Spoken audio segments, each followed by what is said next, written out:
Bonjour, bienvenue sur Web Marketing Tuto et bienvenue dans ce tuto sur Google Analytics 2019. Alors on va apprendre ensemble tout ce qu'il faut connaître pour faire une analyse sur Google Analytics et vraiment comprendre tous les rapports essentiels, comprendre les dimensions, les métriques, comprendre comment les gens arrivent sur notre site, qu'est-ce qu'ils font une fois qu'ils sont dessus et qu'est-ce qui fait qu'ils nous rapportent de l'argent, c'est-à-dire qu'ils convertissent. Donc on va voir ensemble tous les rapports essentiels dans Google Analytics et c'est parti, on va avoir un guide complet sur Google Analytics pour 2019.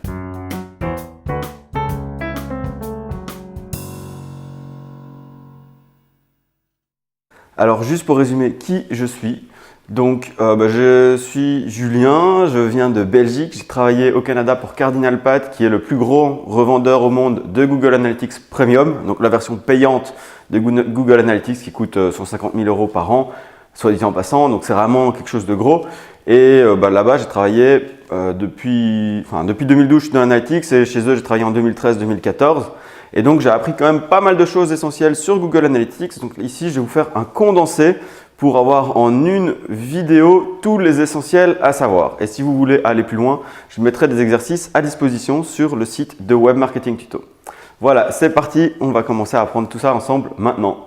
Let's go! Ok, alors bonjour et bienvenue dans cette formation complète. On va rentrer dans le vif du sujet. Donc maintenant, ce qu'on va aller voir, c'est comment on analyse les performances d'un site internet avec Google Analytics. Donc le plan de la formation ici, il est très simple. Premièrement, on va commencer avec le rapport d'audience. Donc vraiment comprendre les bases du rapport d'Analytics, comprendre quelles sont les différentes métriques auxquelles on a affaire. Donc voir par exemple la différence entre des sessions, des utilisateurs et tout ce qui est au hit level, donc les pages vues par exemple. Puis on va voir un peu les indicateurs qualitatifs, donc qu'est-ce qui détermine la qualité dans une visite. Donc c'est bien d'avoir beaucoup de visites, mais qu'est-ce qui sont des visites utiles? Donc on va aller évidemment jusqu'à la conversion, donc c'est vraiment votre objectif principal, on va y revenir. Mais aussi tous les indicateurs de qualité tels que le temps passé sur une page, le taux de rebond et le nombre de pages vues. Donc après de ça, on va passer à l'ABC du marketing. Donc ça, c'est vraiment l'essentiel à avoir en tête quand on a un site web et qu'on veut gagner de l'argent sur Internet. C'est vraiment les trois phases. Donc l'acquisition, le comportement qui est behavior en anglais et la conversion. Donc on veut d'abord que les gens arrivent sur notre site, c'est l'acquisition. Ensuite, une fois qu'ils sont sur notre site, on va d'abord analyser évidemment comment ils sont arrivés sur notre site. Donc aussi bien géographiquement que par quel canal marketing, donc quelle publicité ou quel levier non publicitaire mais marketing gratuit a servi à amener les gens. Ça peut être le référencement naturel, ça peut être des posts sur les réseaux sociaux, etc. Puis une fois qu'on a amené ces gens sur notre site, donc on va peut-être aussi étudier de quel pays ils viennent, de quelle origine géographique, de quelle ville précisément et si on cible bien notre audience, ou en tout cas si on atteint bien notre audience cible, on va étudier leur comportement. Donc, qu'est-ce qu'ils font sur notre site, quelle page ils regardent, qu'est-ce qui les intéresse comme contenu et surtout, qu'est-ce qui ne les intéresse pas pour voir un peu ce qu'on pourrait adapter dans notre site. Ensuite, une fois qu'on a bien étudié le comportement, ici, on va étudier après les conversions.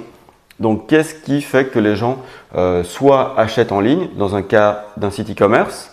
Vous allez voir que ici, pour la formation, on va prendre l'exemple du site du Google Store. Donc, je vais vous donner des accès gratuits au site de Google qui a un démo account.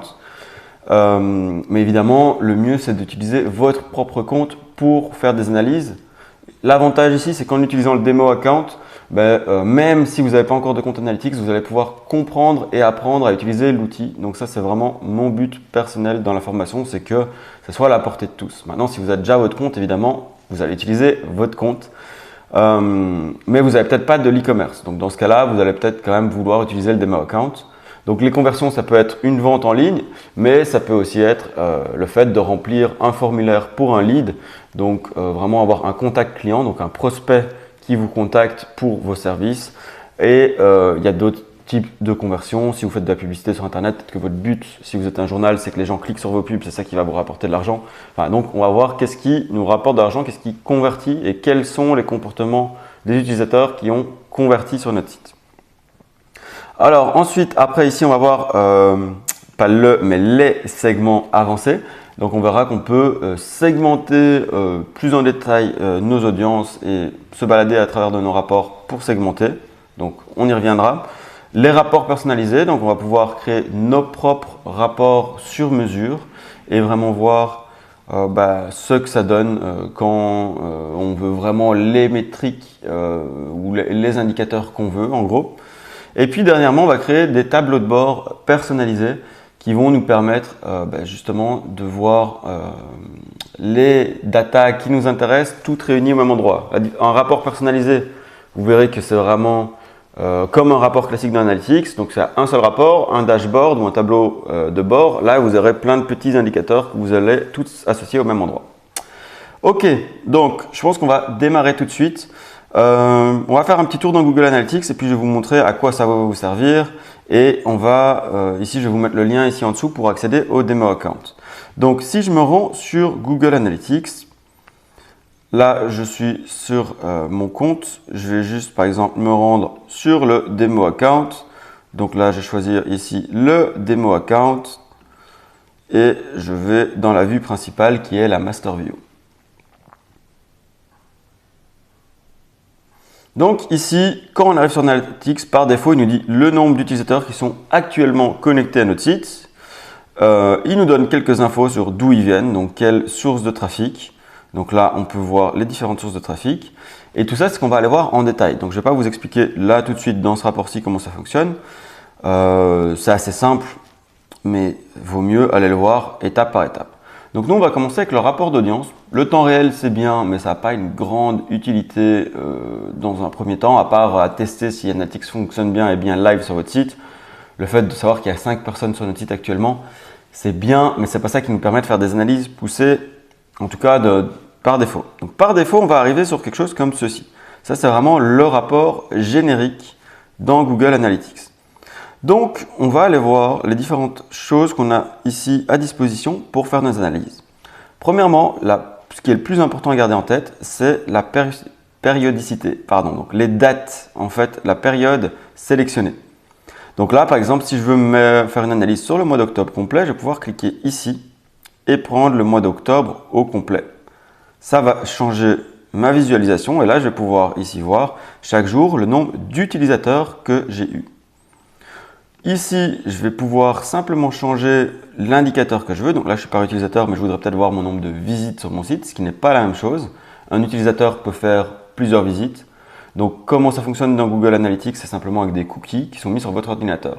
S'il reconnaît, donc votre navigateur va stocker un cookie. Si vous revenez le lendemain sur le même site et que vous avez toujours le cookie, il va considérer un seul utilisateur, mais 2 sessions ou 2 visites.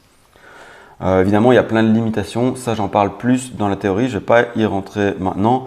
Mais évidemment, si vous effacez les cookies ou si c'est 2 personnes différentes qui se connectent avec le même navigateur, on comptera quand même qu'un utilisateur. Si vous effacez le cookie, inversement, on comptera 2 utilisateurs. Alors que c'était la même personne, mais vous avez juste effacé les cookies.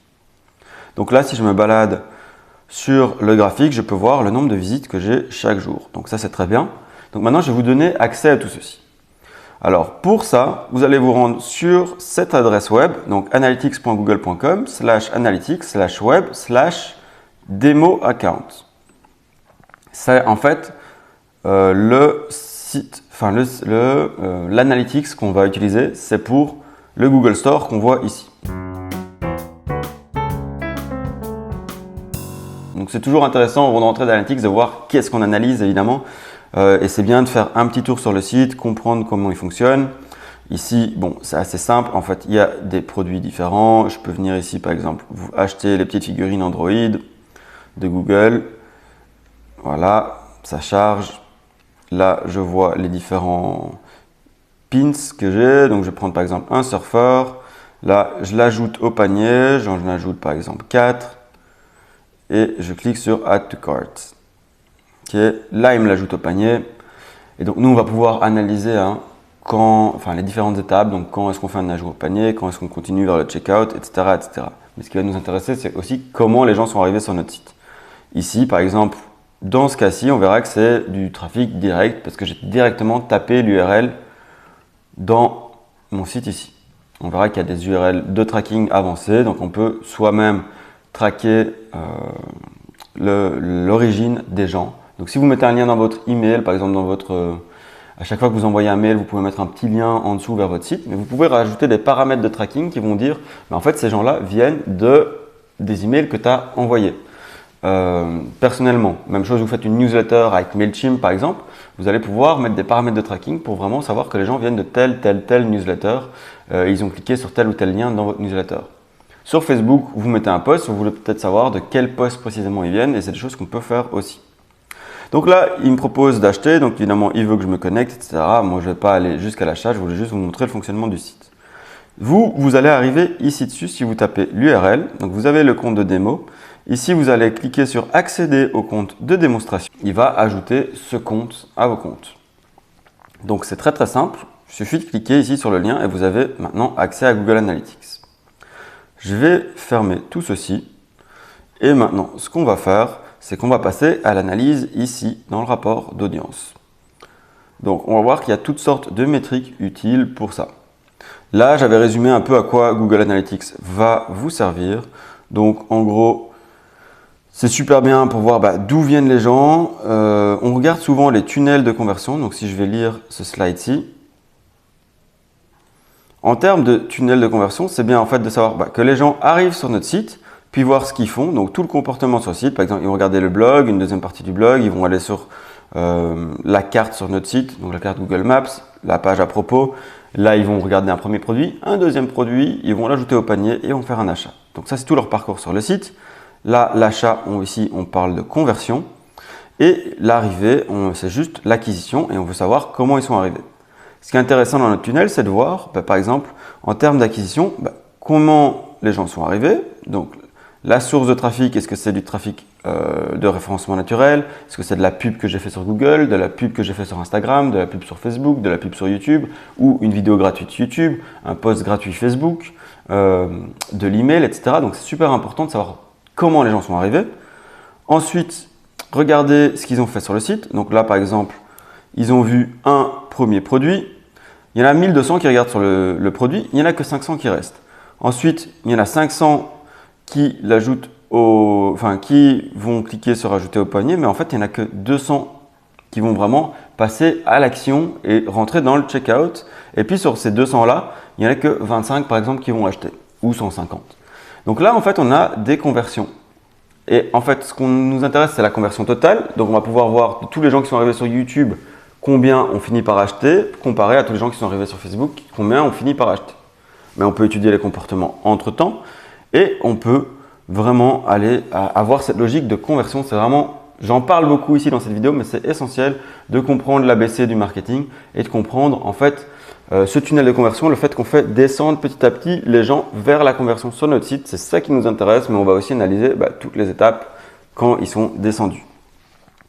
Donc pour ça, on va venir ici comprendre en fait ce qui est important sur un site, c'est qu'est-ce qui est pour nous une visite réussie. Donc qu'est-ce qui est la conversion, qu'est-ce qu'on a défini comme conversion sur notre site.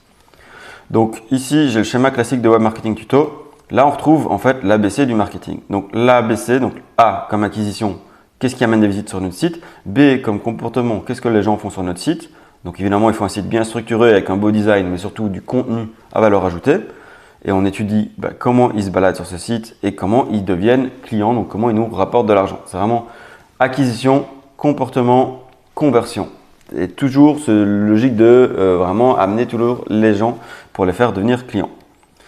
Donc, en fait, ce qui est important sur un site, c'est de distinguer les différents types de visites. Ça, on va y revenir après. Mais en fait, on a les visites totalement inutiles. Donc, on peut avoir 100 000 visites sur notre site. Mais si 90 000 font déjà un taux de rebond, c'est 90 000 qui ne sont pas du tout utiles.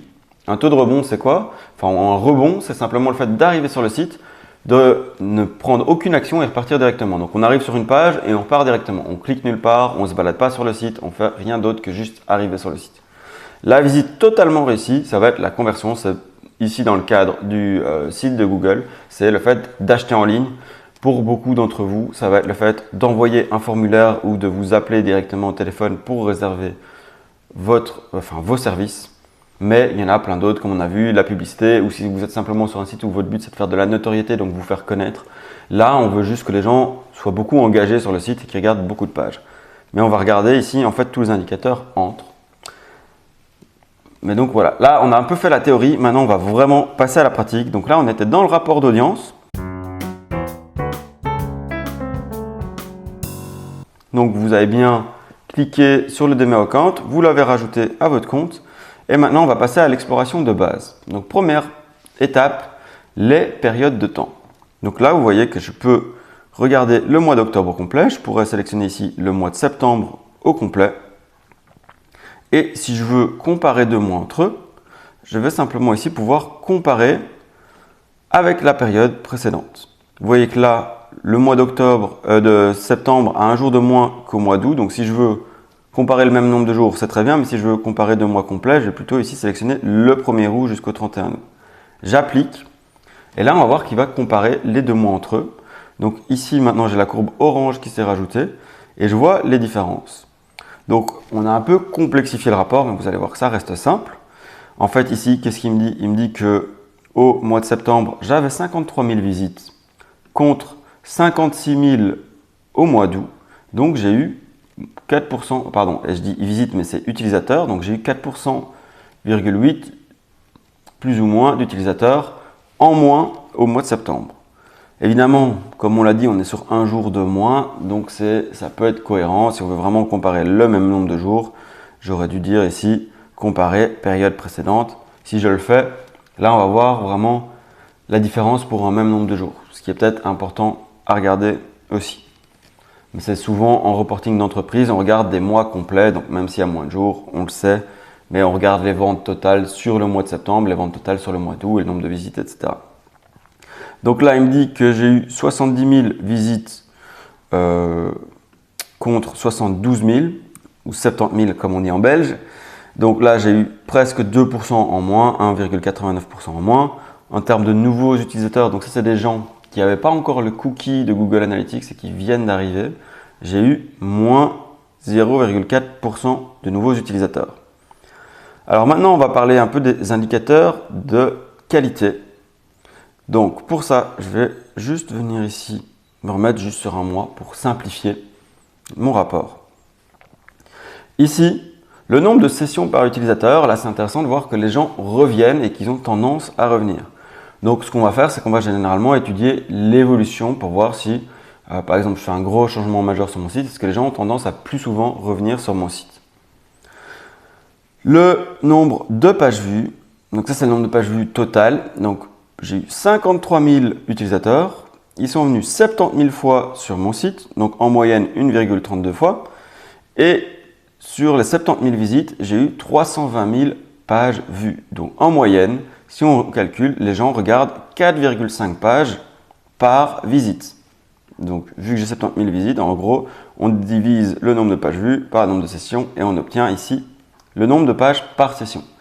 C'est un indicateur de qualité qui va vraiment vous indiquer si les gens ont tendance à être engagés sur votre site, s'ils y restent plus ou moins longtemps. En tout cas, s'ils regardent beaucoup de pages et du coup ont l'air intéressés.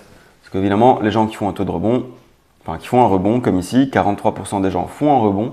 C'est-à-dire que 4 personnes sur 10 s'en vont dès la première page. Donc ils arrivent, vous dépensez plein de budget marketing par exemple pour les faire venir avec des pubs Google, Facebook, etc. Et 40% de ce budget-là est presque jeté à la poubelle puisque les gens sont venus, ils sont partis directement. Donc on va surtout s'intéresser aux gens qui vont rester sur notre site, voir ce qu'ils font. Mais c'est intéressant de s'intéresser aux gens qui partent directement pour voir de quelle source de trafic ils viennent et se dire peut-être que je dois changer ma stratégie marketing sur par exemple les pubs Facebook. Donc le temps moyen d'une session, c'est le temps que les gens passent sur notre site. Donc comment c'est calculé? En fait, il faut savoir que le temps sur une page, c'est calculé avec la différence de temps de pages. Donc, on a la page A, la page B. Si j'arrive sur la page A, donc par exemple ma page d'accueil, et que je clique et que je vais sur la page service, comment il va calculer mon temps sur la page accueil? Il va me dire, en fait, tu es arrivé à 0,0 secondes ici sur la page home, ou l'heure, en fait, il va prendre l'heure. Et tu as cliqué sur la page service à 2 minutes et 10 secondes. Donc, tu as passé 2,2 minutes et 10 secondes sur la page d'accueil. Par contre, si je m'en vais directement après la page service, il n'y a pas le code Analytics qui est relancé et du coup, en fait, il ne va pas savoir combien de temps je suis resté sur la page service. Il va considérer que c'est 0 secondes parce que j'ai quitté le site et donc je n'ai pas rechargé le code Analytics. Il n'a pas pu calculer combien de temps je suis resté sur cette page. Donc, c'est quelque chose d'important à garder en tête dans le calcul du temps sur Google Analytics. Et c'est pour ça que les visites avec un rebond ont toujours un temps de 0. Donc même si les gens sont restés 10, 15, 20 secondes sur votre site et qu'ils ont fermé, ça va être considéré comme 0 secondes parce que quand vous fermez, ça ne déclenche pas le code Google Analytics et il n'y a pas d'information qui est envoyée sur le tracking des gens. Donc il faut bien savoir ça, c'est important quand vous travaillez avec Google Analytics, c'est les limitations des cookies et du fonctionnement de Google Analytics. En fait, c'est très bien pour avoir un aperçu global de vos données, mais elles ne sont pas toujours à 100% fiables et en entreprise, ça m'est très souvent arrivé qu'on pose des questions, tiens, pourquoi j'ai pas exactement le même chiffre dans Google Analytics et dans Google AdWords en termes de nombre de visites ou dans Google Analytics et dans Facebook et le Business Manager de Facebook. Mais même chose, encore pire, c'est quand on a des données en interne avec le nombre de ventes et puis on a le nombre de ventes sur Google Analytics et on voit qu'on n'a pas le même nombre de ventes ou pas exactement les mêmes chiffres et du coup ça embête le management. Mais ce qu'il faut garder en tête, c'est que c'est un indicateur. Donc on a peut-être 5 à 10% d'erreurs de temps en temps, mais au moins on va pouvoir étudier précisément d'où viennent nos ventes, qu'est-ce que les gens ont fait sur notre site et qu'est-ce qui va faire qu'on a plus de ventes. C'est ça qui nous intéresse. Ce n'est pas d'avoir toujours le chiffre exact, mais c'est d'avoir cette logique.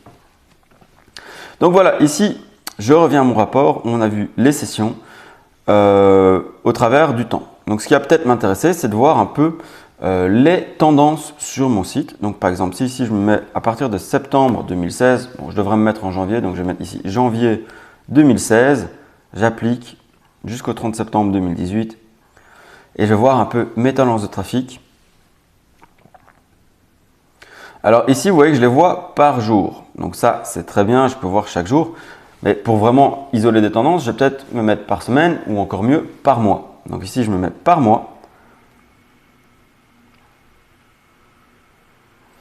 Et là, voilà, je vois un peu les tendances. Donc, je vois que j'ai des mois où j'ai eu des pics. Donc là, en mois d'avril 2016 et mai, j'ai eu un pic.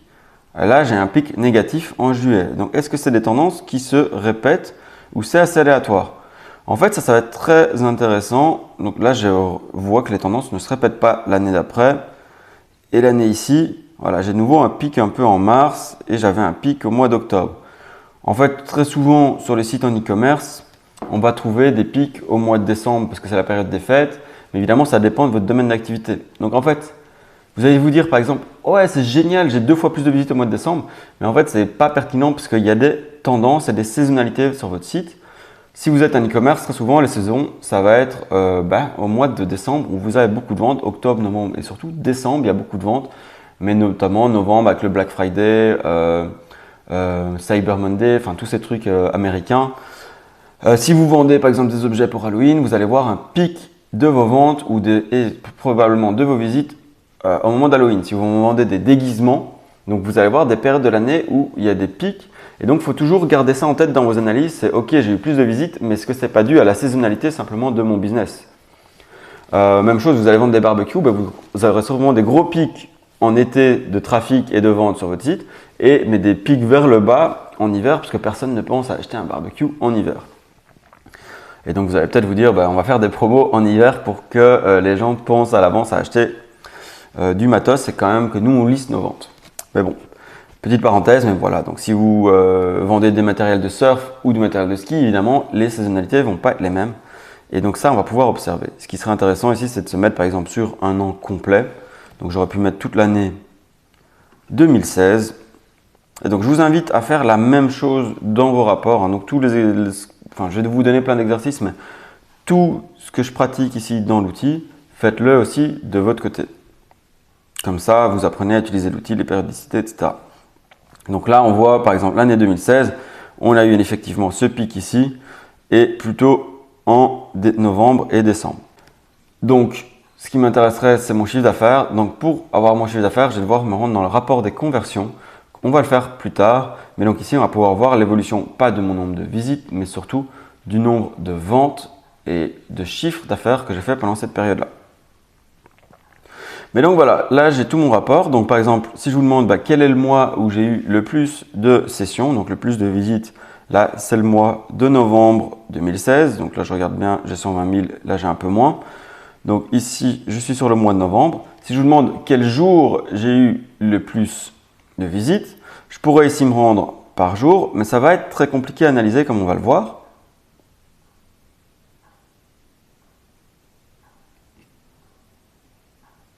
Ici, bon, voilà, je pourrais éventuellement le trouver, mais si maintenant je commence à vous demander l'heure, ça va vraiment devenir complexe. Donc ce que je vais faire, c'est par exemple d'abord identifier le mois où j'ai le plus de visites. Et si je vous demande le jour et l'heure de ce jour avec le plus de visites, je vais utiliser ces indicateurs ici. Donc vous voyez, déjà ça met du temps à charger et puis c'est vite le gros bordel. Donc moi je vais prendre le mois de novembre 2016 et j'aurais peut-être dû identifier le jour pour directement aller sur ce jour-là. Mais donc voilà, là je vois il y a des pics, là surtout fin novembre, et on voit les heures où il y a des pics.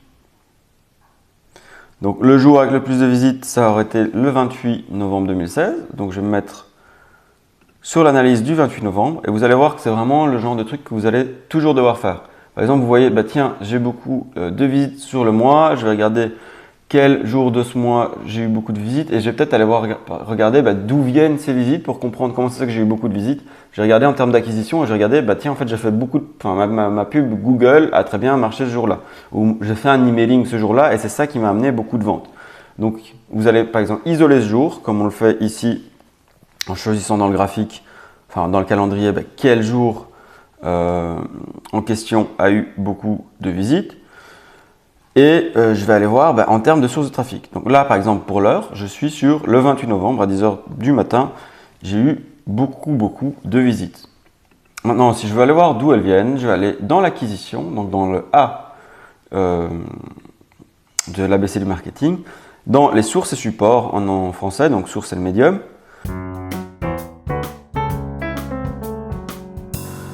Et là, en fait, donc je suis toujours sur mon mois de novembre, donc toujours bien penser à sur quel jour je me situe. Et là, je viens voir d'où sont venues en fait toutes mes visites. Donc si je veux trier par utilisateur, c'est là, mais si je veux trier par visite, je clique ici et il ordonne par nombre de visites.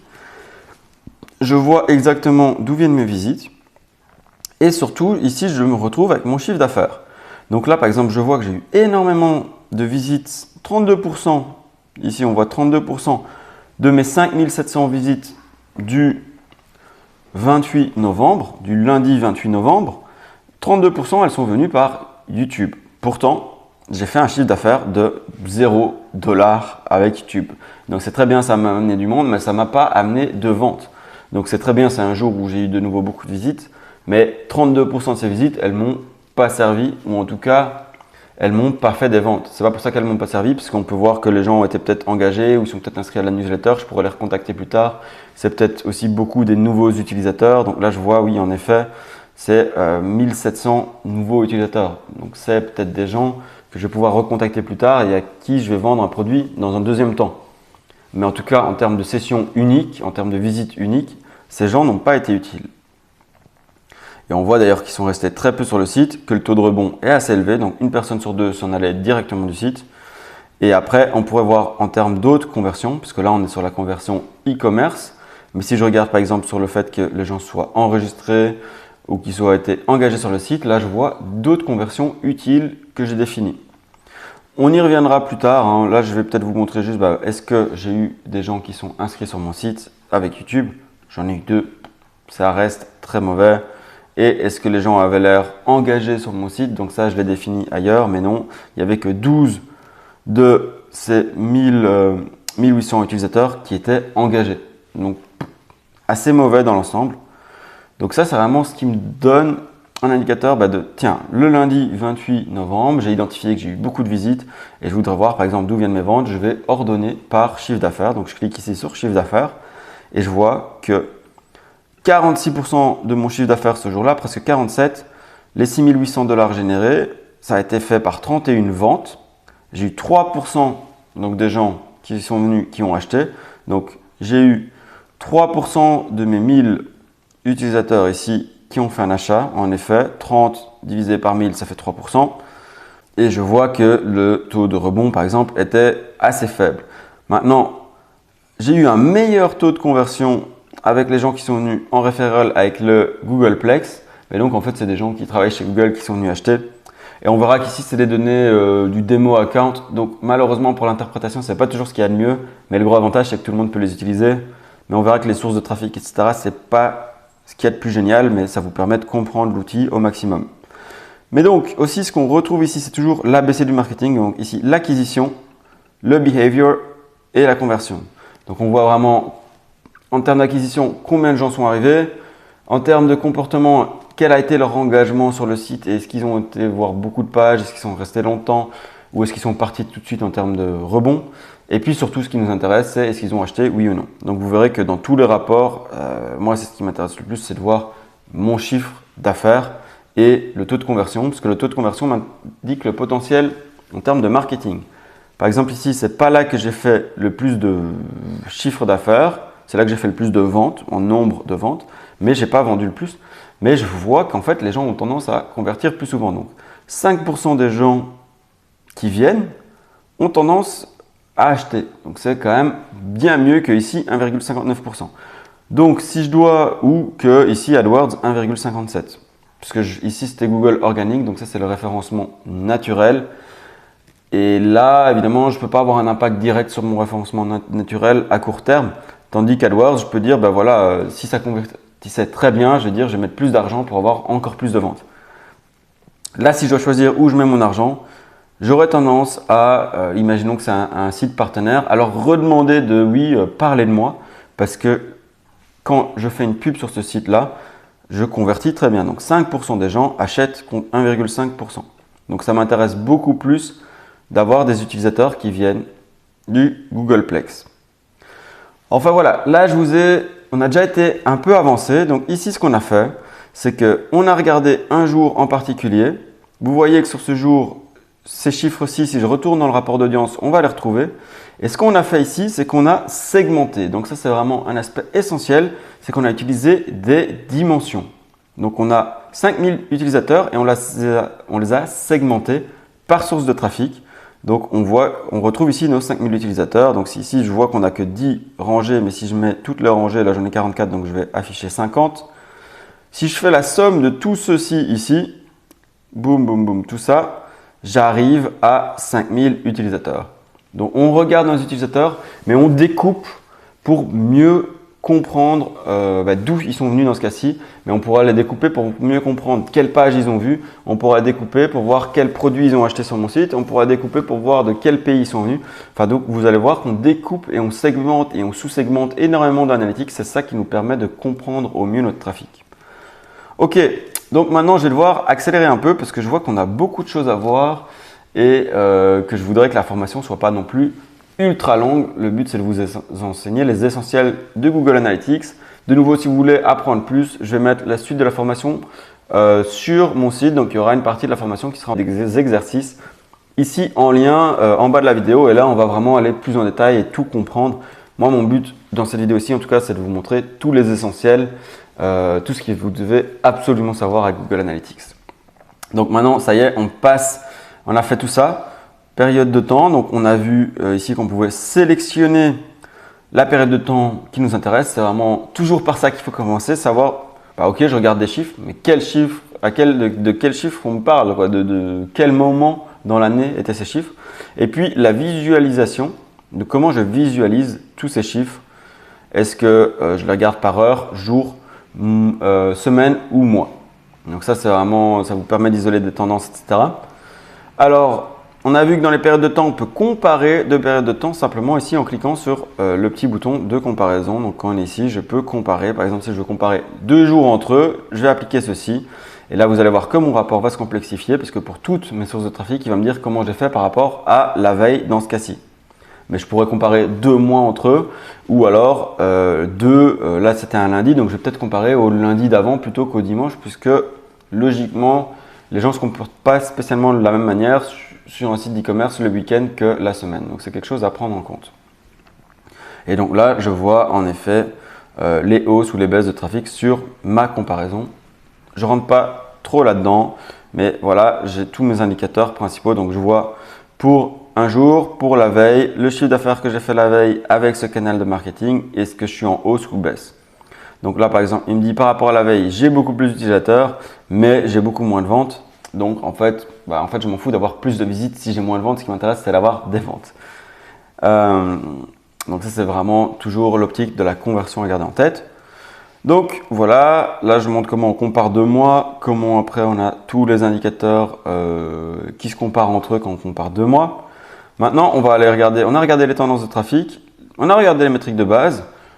On pourrait comparer plusieurs métriques et le concept des dimensions. Donc c'est ce qu'on va aller faire maintenant, la comparaison des métriques et les concepts de dimensions. Donc première chose qu'on va faire, c'est la comparaison de plusieurs métriques entre elles. Donc si je reviens sur mon rapport d'audience classique, vous voyez que je compare déjà deux datas entre elles, mais je pourrais aussi comparer des métriques. Donc je pourrais comparer mon nombre d'utilisateurs ici avec le taux de rebond et comment il a varié. Problème, quand on compare beaucoup de choses entre elles, c'est vite le bordel sur le graphique. Donc là, si en plus je commence à rajouter des segments comme on va le voir plus tard dans la vidéo, je pourrais rajouter par exemple un segment qui va prendre que mon trafic YouTube. Et là, voilà, c'est très compliqué à interpréter. Donc il faut vraiment savoir ce qu'on recherche. Ici, je vous montre d'abord dans un premier temps tout ce qu'il y a moyen de faire. Donc on va revenir en arrière. Donc j'enlève mon segment avancé. On va revenir plus tard là-dessus. Mais donc simplement, le but c'est de rajouter en fait, de prendre un segment, ça va prendre qu'une partie de votre trafic pour s'intéresser qu'à celle-là. Si vous voulez regarder par exemple, comme on vient de faire, que le trafic YouTube ou que le trafic organique ou que le trafic des gens qui sont venus sur mobile, c'est des choses qu'on va pouvoir faire. Mais moi, je vais simplement choisir juste une journée ou juste un mois. Donc je vais prendre par exemple tout le mois d'octobre 2016 et je compare deux métriques entre elles. Donc je vois en fait mon nombre d'utilisateurs et je le compare avec l'évolution de mon taux de rebond. On peut aussi très bien ici sélectionner directement une métrique ici. Donc si je veux voir mes sessions, je clique dessus et il me prend mes sessions et il continue à comparer avec mon taux de rebond.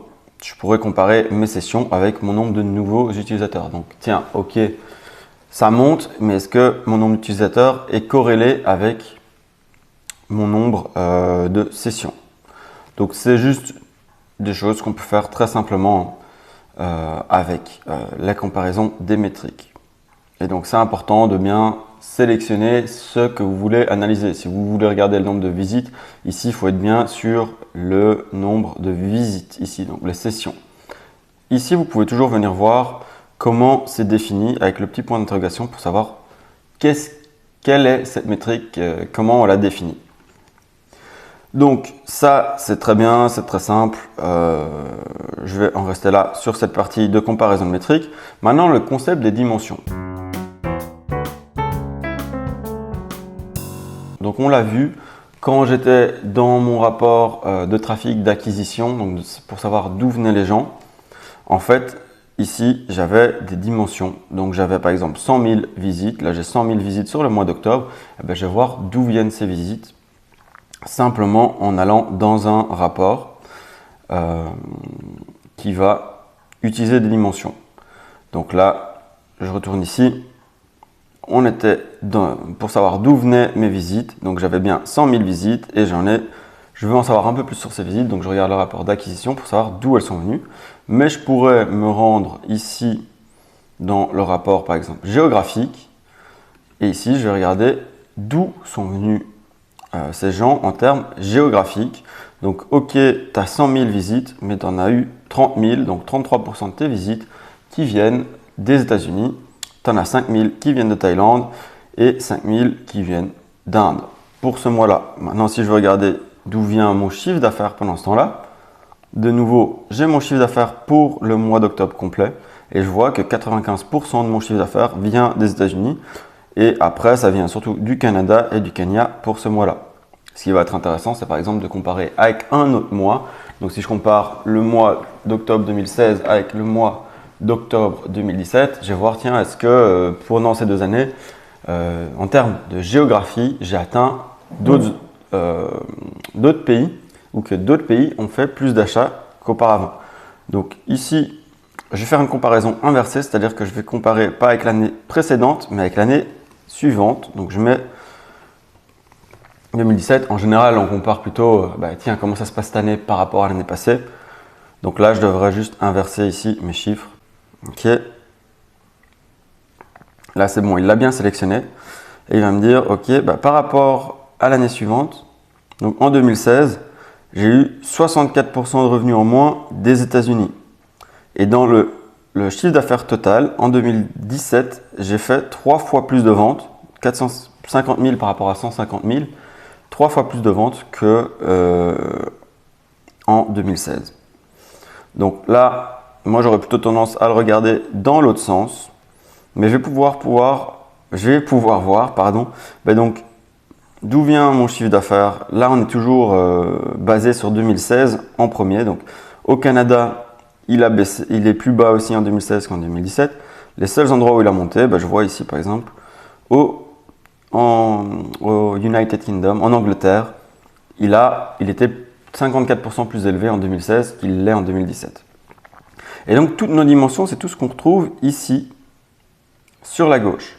Si on va dans le rapport d'audience de base, juste pour comprendre bien ce concept de dimension, j'ai en fait mes données globales ici. Là, je suis de nouveau toujours sur ma comparaison. Donc, quand vous définissez les dates des comparaisons, ça reste quand vous vous baladez dans vos rapports. Je vais pouvoir voir quelques dimensions générales. Donc, je vais pouvoir voir la langue parlée par ces gens.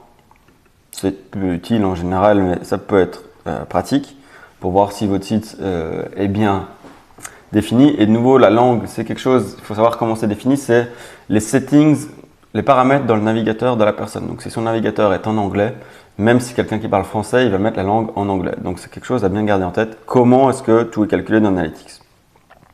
Mais ici, donc, de nouveau, là, il me compare sur base des utilisateurs, mais je vois mes utilisateurs globaux sur mon site et je vois ça par pays. Et là, j'ai la comparaison. Je vais peut-être enlever la comparaison pour simplifier ici ce qu'on regarde. Parce que ce qui nous intéresse, c'est surtout ce concept de dimension. Donc en fait, il va segmenter mes utilisateurs ici par différentes dimensions. Donc ça, c'est nos métriques ici. Et ici, on a nos dimensions. Et on va les retrouver un peu partout dans notre site. Donc là, je peux faire la même chose, mais par ville, pour voir vraiment les villes principales. Note 7, c'est quand il ne trouve pas ou qu'il n'a pas de données sur la ville. Mais sinon, on voit Mountain View. Donc ça, c'est aux États-Unis le siège de Google. Les gens qui achètent sur Google Store, apparemment, c'est surtout des gens qui travaillent chez Google. Puis on voit New York, Bangkok, Ho Chi Minh, au Vietnam, San Francisco, Istanbul en Turquie, etc. Et on voit le pourcentage des utilisateurs que ça représente. Donc j'ai quand même presque 3% qui viennent de Mountain View. Maintenant, ce qui va m'intéresser, c'est de voir pour ces villes, quel est le chiffre d'affaires généré. Donc pour ça, on va se rendre dans un autre rapport. Je vais peut-être auparavant vous montrer un autre rapport d'acquisition très intéressant, très utile. C'est ici le rapport sur mobile. Donc là, en fait, ça me permet de savoir si c'est des gens qui sont venus plutôt en desktop, en mobile ou en tablette. Et ici, vous pouvez toujours sélectionner par exemple juste mobile, plot rows pour voir exactement ce que ça représente sur le graphique. Donc là, je vois le mobile par rapport au total, mais par jour en plus. Donc je peux vraiment le segmenter. Donc je le vois par jour du mois d'octobre dans ce cas-ci. Et je vois d'où vient mon chiffre d'affaires. En fait, je vois que 95% de mon chiffre d'affaires, c'est surtout du desktop.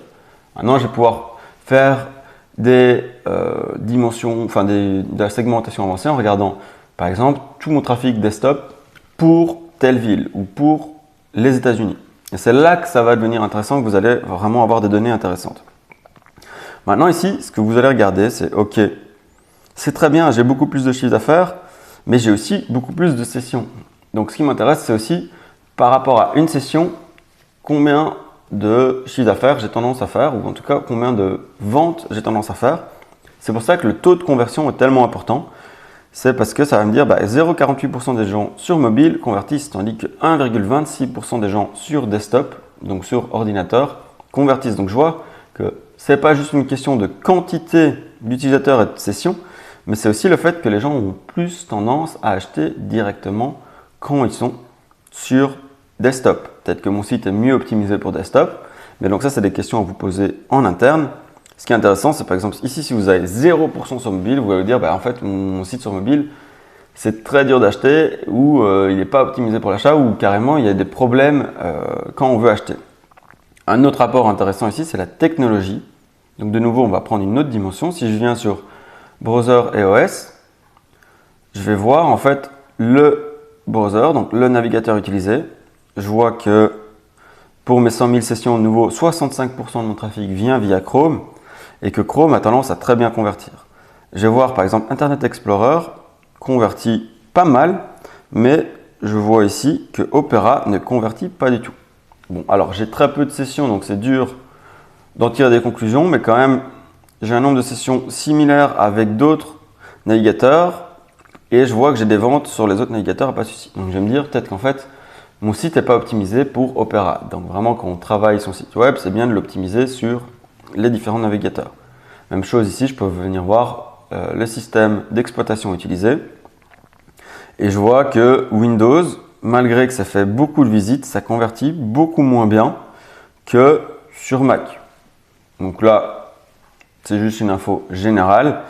Maintenant, est-ce que c'est simplement parce que ma base d'utilisateurs qui a tendance à acheter utilise des Mac ou c'est parce que j'ai des choses qui ne sont pas bien optimisées ou des bugs quand je suis sur Windows.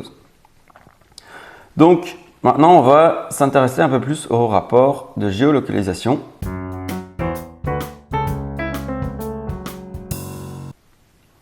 On va venir voir un peu d'où viennent les gens.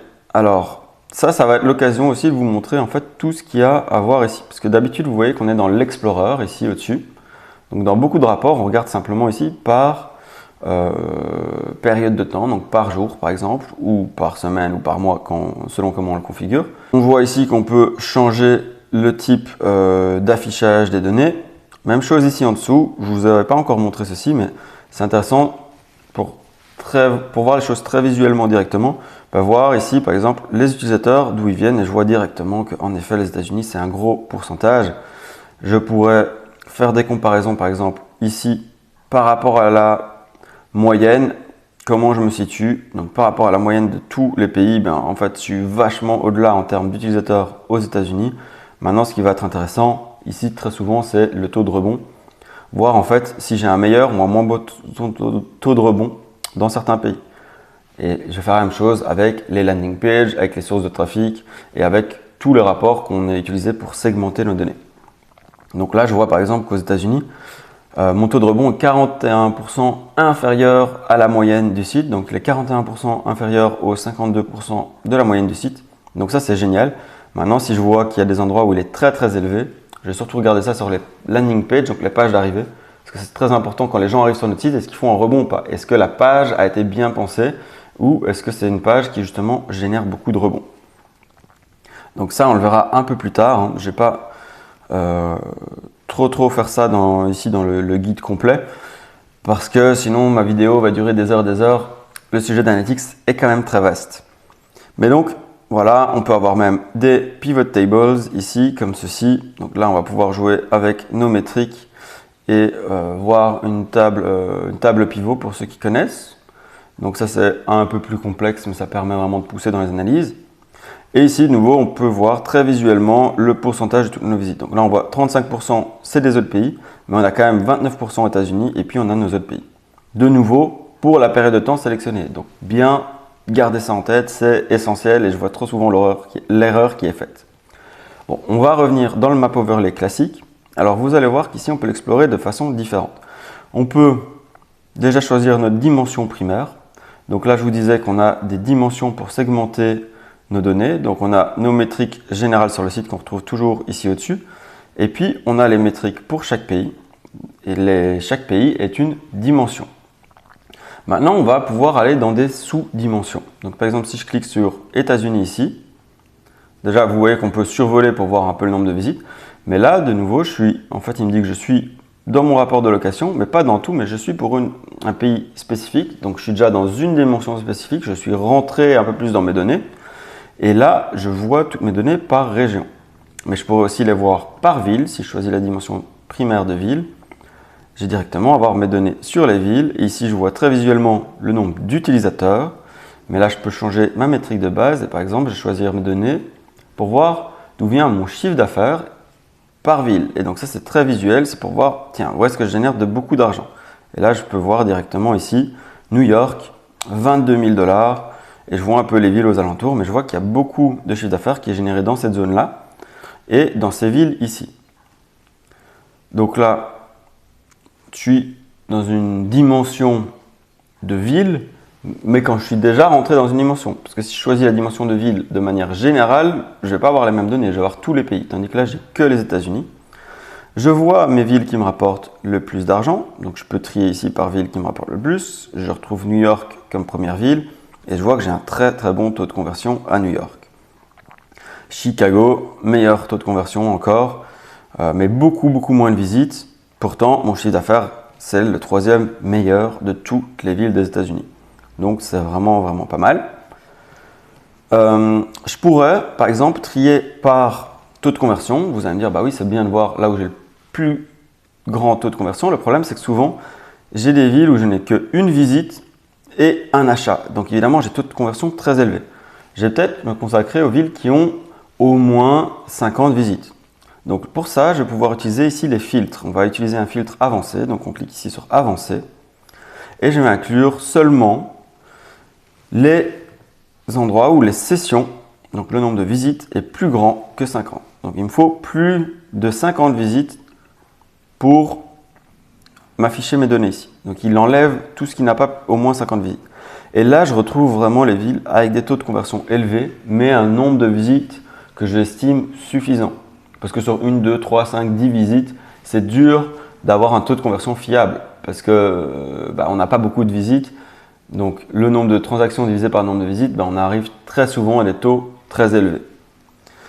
Donc là, au moins 50 sessions. Et donc, je vois vraiment des villes où je vais peut-être me dire, tiens, dans ces villes-là, en fait, il y a beaucoup de potentiel pour faire des ventes. Peut-être que je ne fais pas assez de pub dans ces régions-là.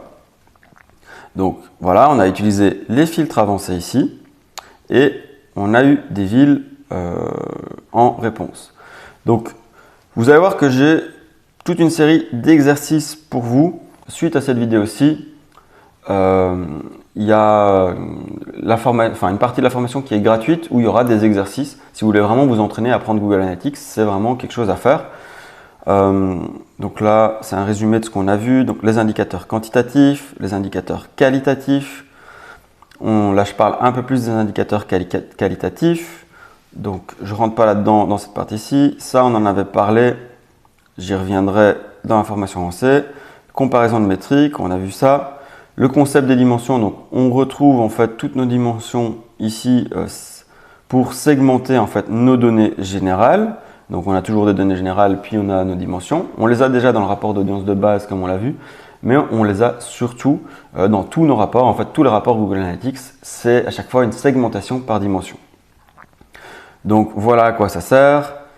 Donc, c'est bien, par exemple, d'avoir 1000 visites sur mon site, mais c'est bien de savoir par quel appareil, par quel pays, par quel canal marketing ces gens sont arrivés.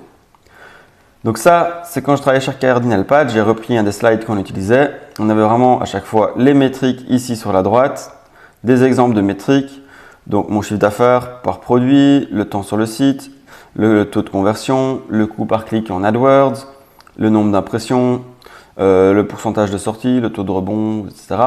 Et tout ça, on va à chaque fois les segmenter par dimension pour en savoir plus sur nos données.